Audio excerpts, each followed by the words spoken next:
लोणार तालुक्यातील मांडवा येथील शेतकरी पुत्र फरहान खॉ सुभान खॉ पठाण यांचा लोंबकळलेल्या 11 किवी तारेचा करंट लागल्याने मृत्यू झाल्याची घटना मांडवा शिवारात घडली। महावितरणाच्या भोंगळ कारभारामुळे बळी गेल्याने परिसरात शेतकऱ्यांमध्ये संताप व्यक्त केला जात आहे। सदरची घटना प्रकाश आसाराम वाघ यांच्या शेतामध्ये घडली।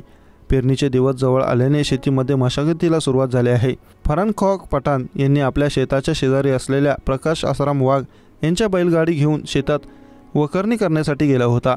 बैलगाडी प्रकाश वाघ यांच्या गोठ्याजवळ उभी केली आणि गाडीतून वखर खाली उतरवत असताना फरहान यांनी वखर खांद्यावर घेतला, तेव्हा वखरच्या दांडीचा स्पर्श खाली लोंबकळलेल्या 11 किवीच्या तारेचा स्पर्श झाला।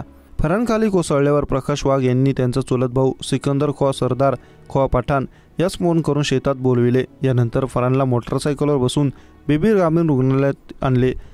डॉक्टरांनी फरहानला मृत घोषित केलं। फरहान हा LLBच्या अंतिम वर्ष शिक्षण घेत होता। आई वडिलांचा एकुलता एक मुलगा होता।